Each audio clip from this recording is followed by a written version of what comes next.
Je n'aurais jamais pu imaginer que ça se passe comme ça. Pour terminer, la dernière partie du voyage, d'Aurillac à Toulouse, j'avais prévu des nouvelles prises de vue.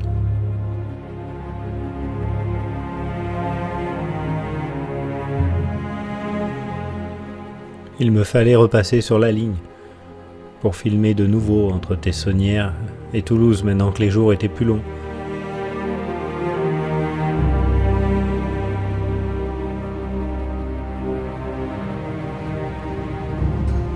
Seulement voilà, la gare de Figeac a brûlé et je ne retournerai peut-être jamais à Toulouse.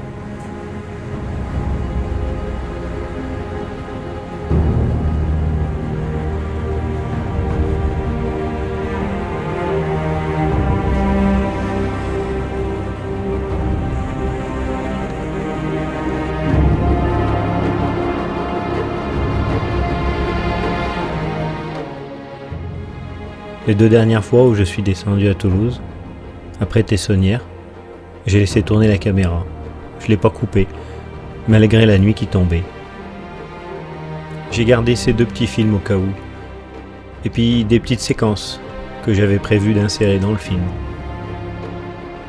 Alors maintenant, je me dis ben voilà, plutôt que de les garder, qu'elles soient perdues, autant vous les livrer comme elles sont.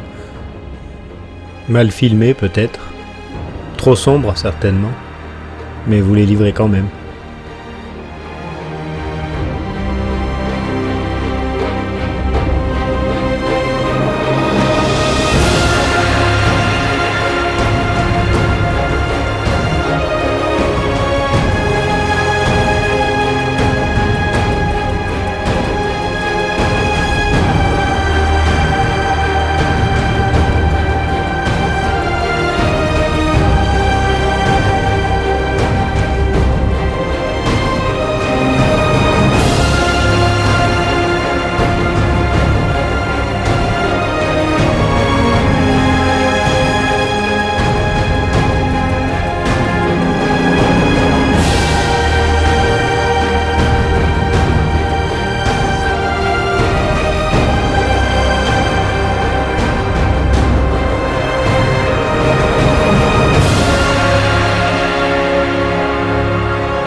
Nous arrivons à Tessonnières. Je salue au passage mon collègue, l'agent circulation de la gare, qui sort systématiquement pour vérifier qu'il n'y ait pas de problème sur le train. C'est une obligation, car Tessonnières est une gare de jonction et nous n'y avons pas d'arrêt.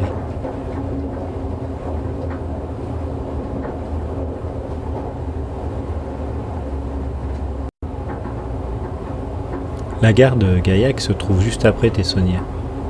Ici, je prends le jaune gris, ce qui signifie que le prochain signal annoncé par le prochain avertissement sera implanté à une distance réduite. En l'occurrence, c'est le signal de sortie de la gare, parce que je croise à Gaillac, donc je vais être reçu sur signaux fermés.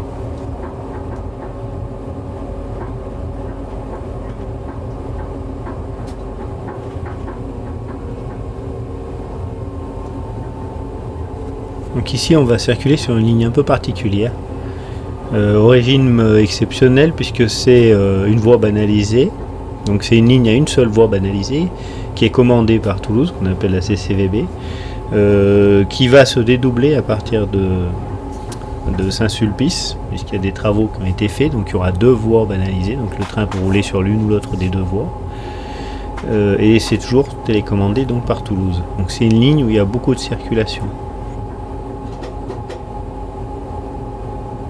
Alors la particularité de cette ligne, c'est pas le fait que ce soit une ligne à une voie banalisée, c'est le fait qu'elle soit équipée d'un système qu'on appelle le DAT avancé. C'est-à-dire qu'elle n'est pas équipée de KVB jusqu'à Saint-Sulpice.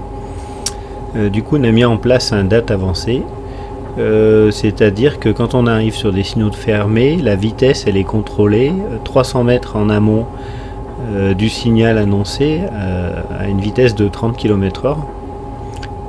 Donc c'est une information ponctuelle, pas comme le KVB.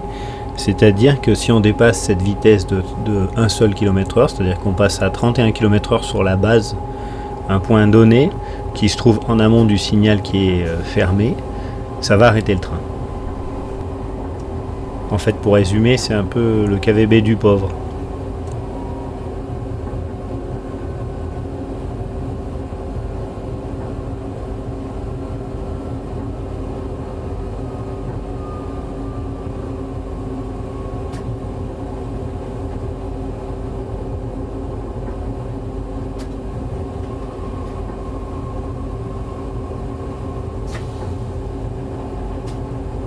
Donc du coup, à cause de ce date avancée, on va avoir des règlements spécifiques en cas d'anomalie. Et en plus, sur la ligne, il va y avoir des règles spécifiques aussi par rapport au passage à niveau. Donc quand le train est arrêté devant un passage à niveau suite à un incident par exemple, et que le passage à niveau est maintenu fermé, on doit immédiatement prévenir. Voilà, donc il y a quelques petites règles comme ça particulières à cette ligne. Du fait que c'est une ligne où il y a beaucoup de circulation pour une seule voie, bon maintenant elles ont quand même bien baissé les circulations, et aussi parce que les routes qu'on croise sur certains passages à niveau sont des routes très fréquentées.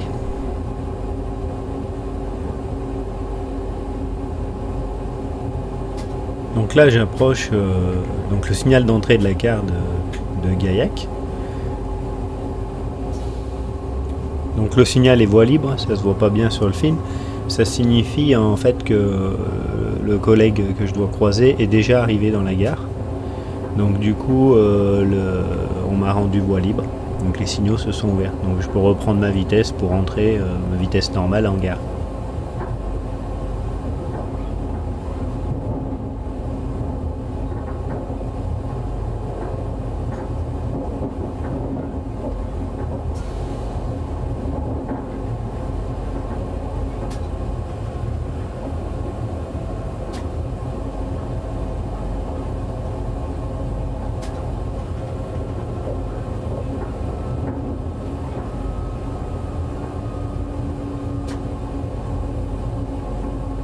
Donc là, si vous êtes bien attentif et que vous regardez bien dans l'entrevoie, vous allez apercevoir deux crocodiles qui n'appuient aucun signal.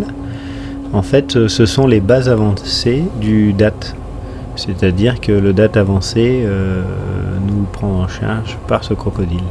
Si on dépasse la vitesse de 30 km/h et que le signal, prochain signal est fermé.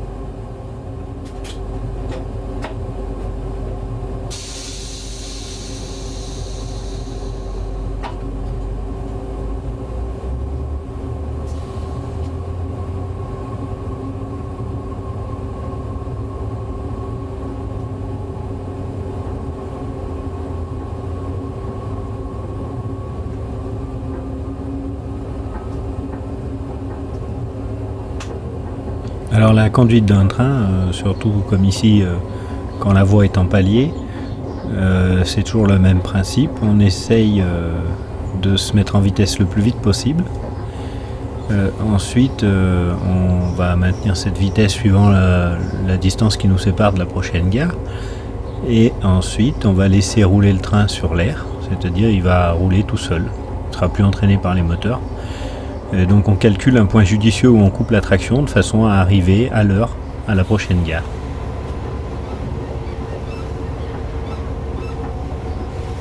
Alors là on vient de changer de bande vidéo, si on peut dire. C'est un film que j'avais fait avant. Comme pour l'autre film, j'avais laissé tourner la caméra, mais je savais que la luminosité était pas bonne et je comptais pas m'en servir. Donc là en fait c'est tellement sombre que j'ai triché un peu, j'ai augmenté la luminosité, ce qui va dégrader encore un peu plus la qualité, mais sinon on verrait pas grand chose à l'arrivée à Toulouse.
Donc là on se rapproche de l'Isle-sur-Tarn, donc on prend le jaune clignotant. Comme tout à l'heure, ça signifie que le signal de sortie de la gare il est fermé, parce qu'en fait je croise à l'Isle-sur-Tarn. Donc en règle générale on va essayer d'arriver assez doucement, de façon à ce que si le collègue il est déjà arrivé dans la gare, le croisement sera effectué et les signaux vont s'ouvrir avant que je prenne l'avertissement, ce qui m'évitera de rentrer sur carré fermé.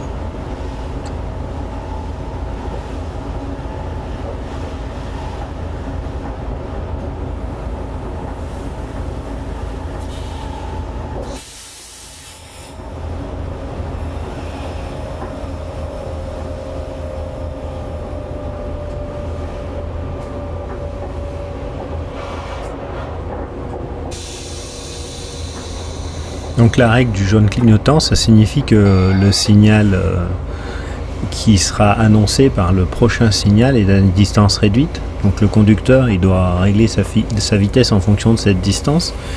En tour de main mécano, ce qui a été un peu forcé par le KVB, on s'impose une vitesse de l'ordre de 50 km/h au franchissement du prochain signal.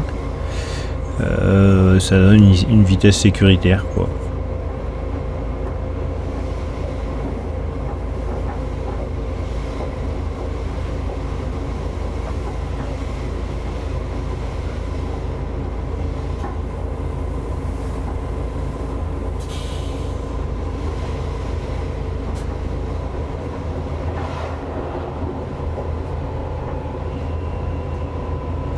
Donc ici on peut voir que le croisement n'a pas encore été effectué.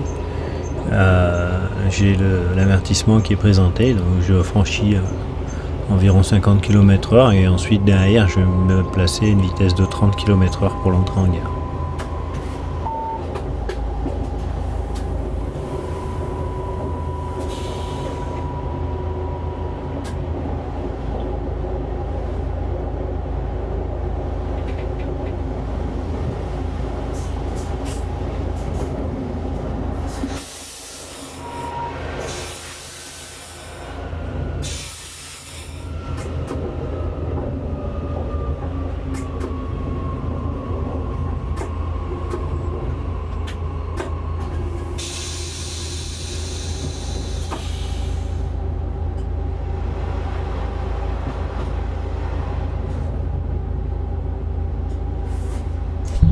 Donc ici, un peu plus loin, il va de nouveau y avoir un crocodile dans l'autre voie. Donc c'est un crocodile qui n'a pas de signal, comme tout à l'heure. Donc là, dans ce cas précis, si je le franchis au-dessus de 30 km/h, même à 30 km/h pile, donc il faut que je sois en dessous, 29, le train sera arrêté.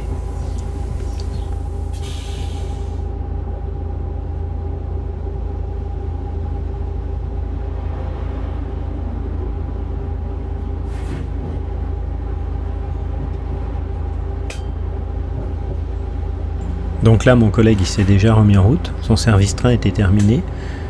Dès que moi je suis rentré dans la gare, le centre de commande de Toulouse a ouvert les signaux. La voie a été libérée.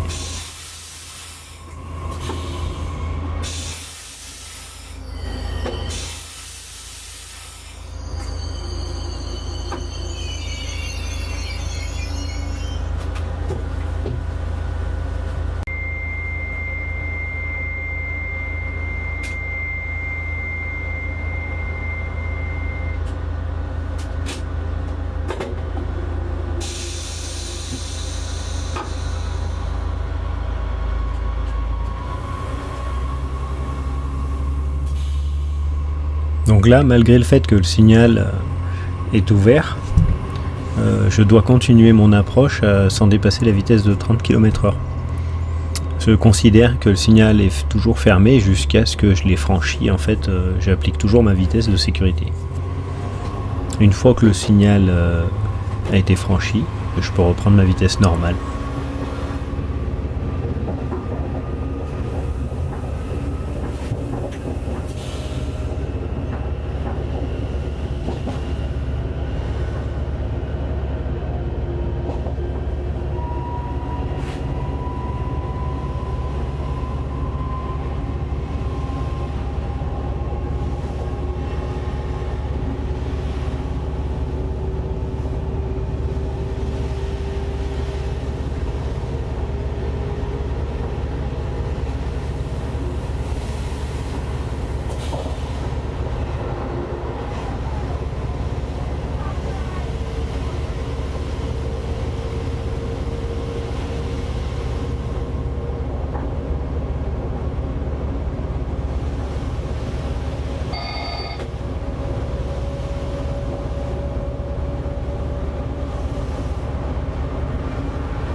Donc là, on va revivre un peu la même séquence que tout à l'heure.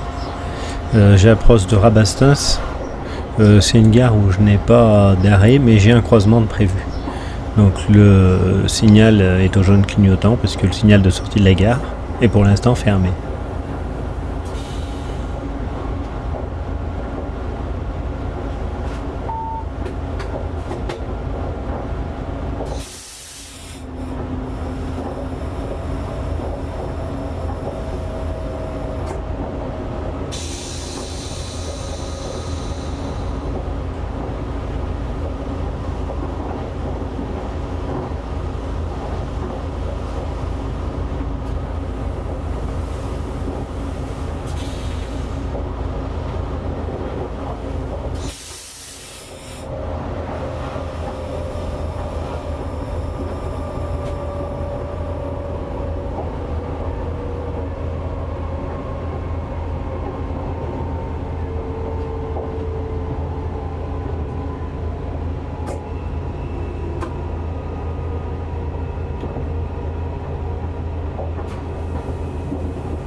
Donc j'approche à une vitesse volontairement très modérée, parce que j'ai une fiche horaire qui m'indique l'heure exacte à laquelle on doit croiser un gare, et normalement mon collègue devrait être déjà là. Donc il y a des chances que le signal s'ouvre, une fois que la commande de Toulouse aura bien eu la confirmation que la voie est dégagée, quoi.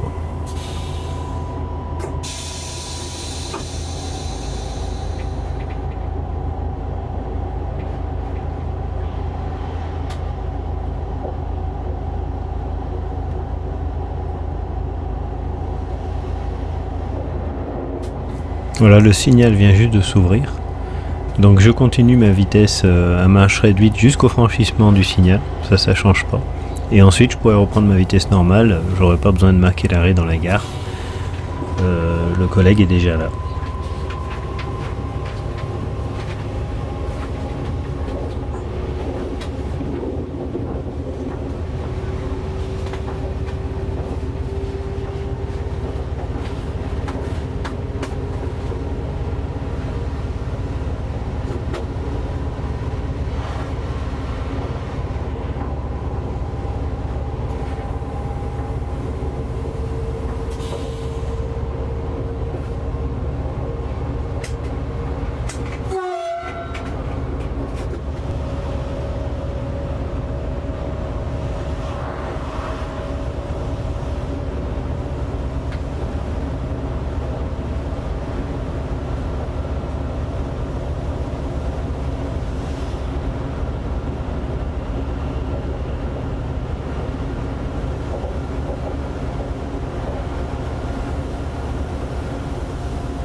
Donc là je vais franchir un TIV 110 pour les trains automoteurs et 100 pour les trains normaux, parce que j'approche de la gare de Saint-Sulpice, qui est une gare de bifurcation, voilà, pour aller sur Mazamet, si ma mémoire est bonne.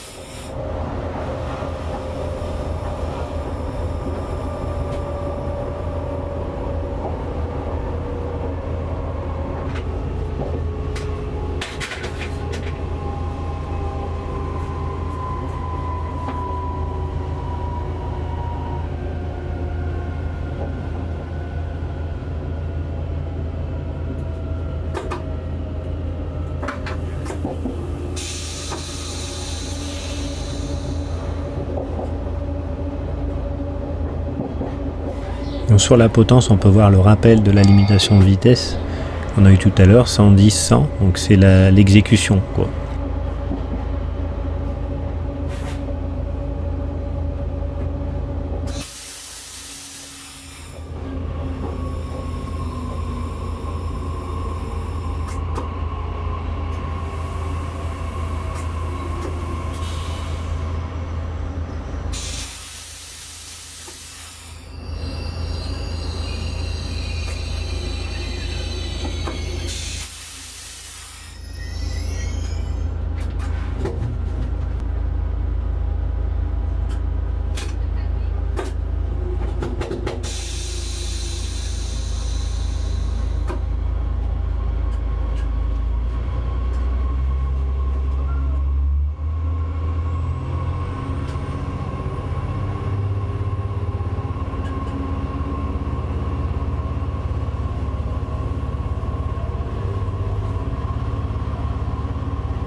Donc là, on se remet en route sans oublier la limitation à 110 km/h pour la traversée de la gare.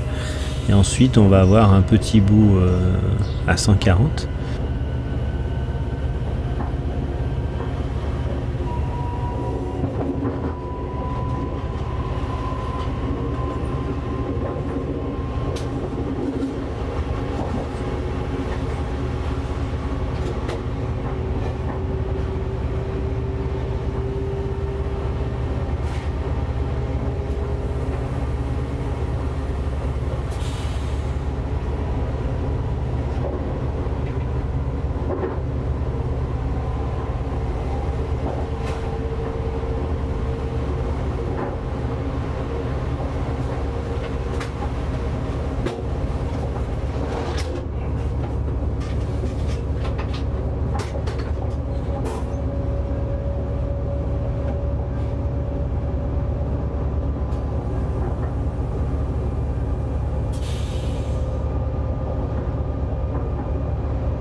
Donc là, à partir de Saint-Sulpice, on va rouler sur de la double voie, mais équipée d'IPCS.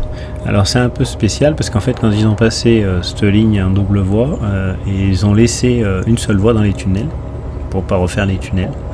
Donc on aura une voie banalisée dans les tunnels. La double voie avec des pas d'IPCS, et on aura même de la voie banalisée, deux voies banalisées à certains endroits.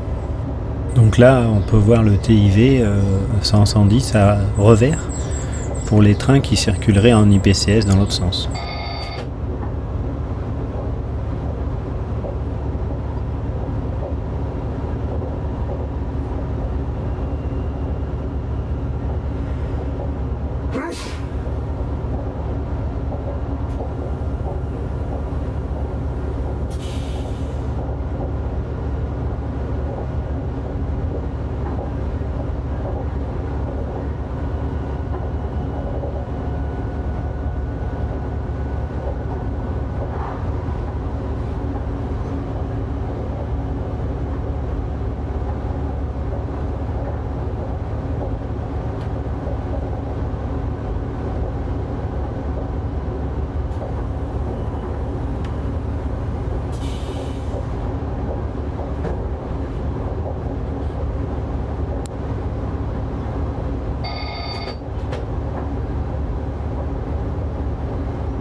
Donc là on peut voir des signaux implantés à droite et à gauche. Donc en fait en IPCS on observe donc les signaux implantés à droite quand on circule à droite.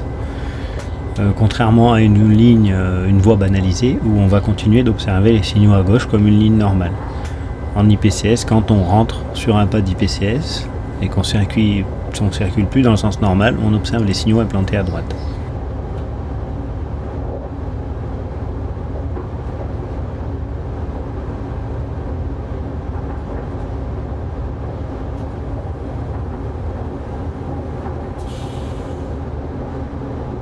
Donc Roquet-Serrières, c'est une gare et également un point de transition de vitesse. Donc on passe de 140 à 110. Donc à partir d'ici, on va rouler à 110 km/h.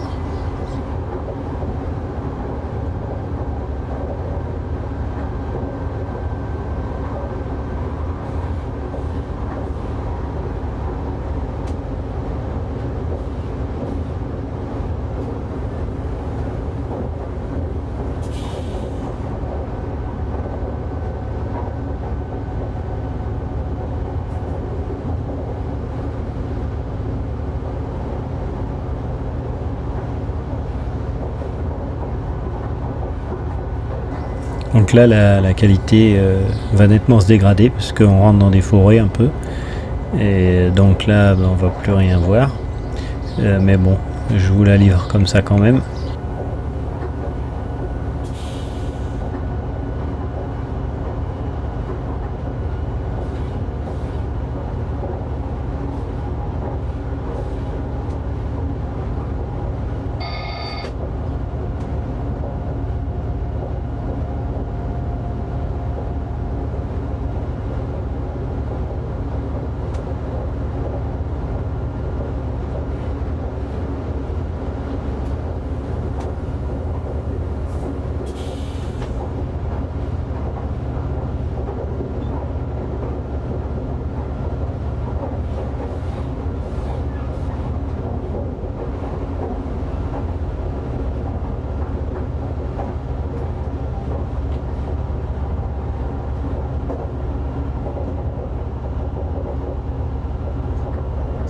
Donc ici je pénètre de nouveau sur une voie banalisée pour franchir un tunnel.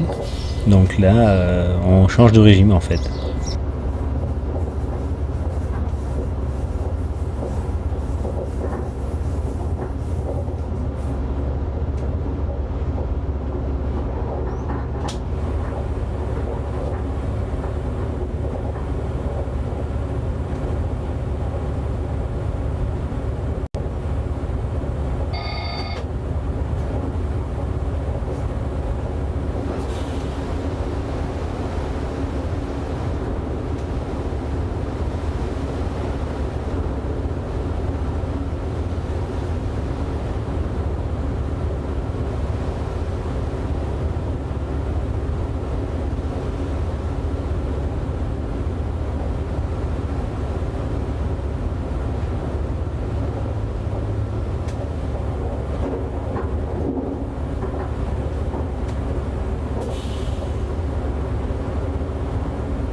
Donc là, on va reprendre la double voie. Je viens de franchir un point de transition de vitesse, donc de 110 à 120.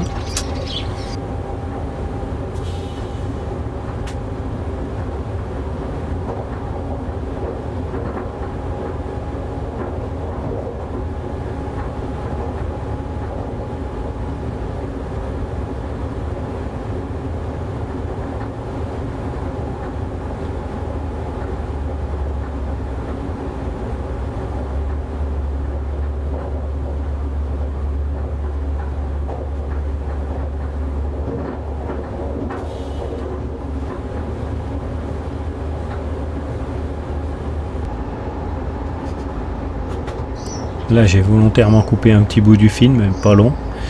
On a raté un tunnel parce qu'on voit vraiment plus rien et on va arriver sur Toulouse. Donc les lumières de la ville vont nous éclairer un petit peu.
Donc là, on circule sur une espèce de grande ligne droite. On roule à 140. À droite, on longe l'autoroute. Et donc pour arriver dans Toulouse, je vais avoir un TIV 60. Donc je vais baisser ma vitesse à 60 km/h et plus loin un TIV 30. Donc là, je mets en route l'appareil radio puisque à Toulouse, il y a la radio pour pouvoir entrer en communication avec les postes.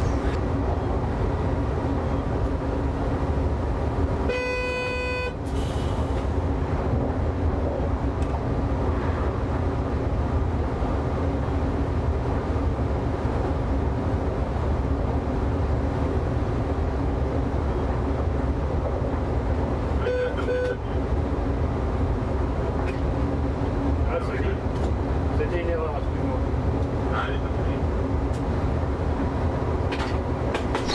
Alors pour ceux qui ne le savent pas encore, Franck et compagnie, c'est aussi une chaîne nature, là où je diffuse des films sur la nature en général, sur la plongée sous-marine en particulier, et toujours avec un montage soigné, des explications.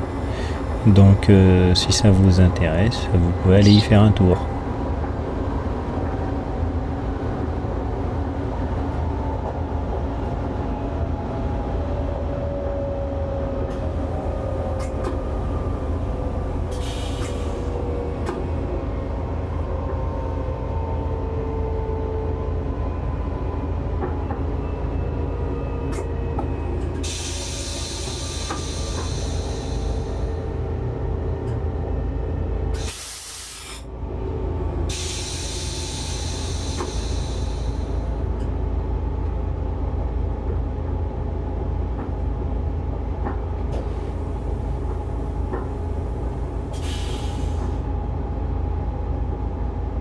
C'est intéressant aussi de voir la ligne la nuit, bon, même si c'est vrai qu'on voit rien, on va pas admirer le paysage. Par contre, c'est intéressant parce que les signaux, on se rend compte comment ils ressortent.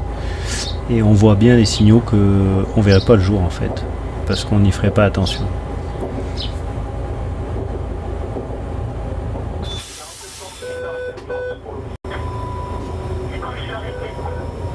Je te remercie, apparemment il y a des Les personnes qui sont descendues en route de train, je reviens vers toi quand c'est terminé à ton compte.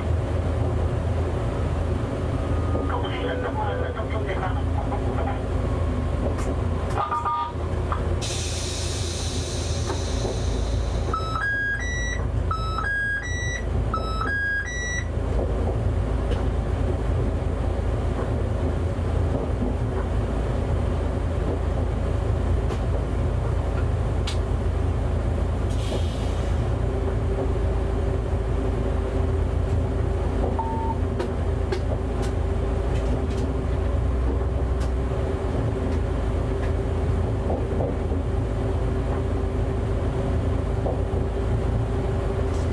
Donc là ici je longe des voies de garage à gauche et ensuite je vais passer sous le poste 4 qui se trouve aussi également à gauche, c'est celui qui commande toute cette zone, tout ce côté de la gare de Toulouse.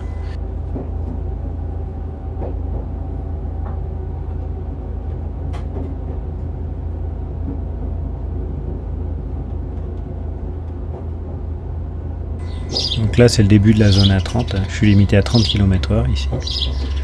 Donc toute la zone, là, toutes les voies sont limitées à 30.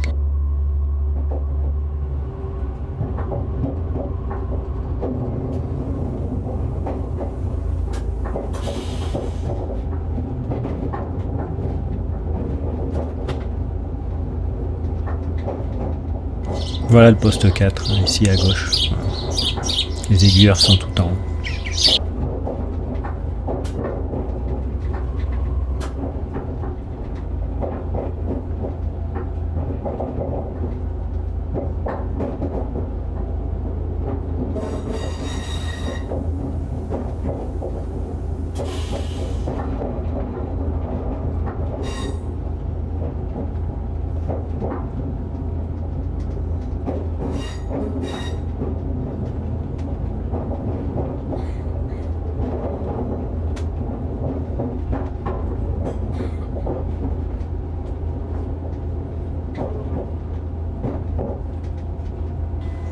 Voilà, nous arrivons à la fin de ce voyage. Je suis désolé de vous l'avoir présenté dans la nuit. J'aurais voulu le faire avec des meilleures prises de vue, mais bon, ça sera fait comme ça.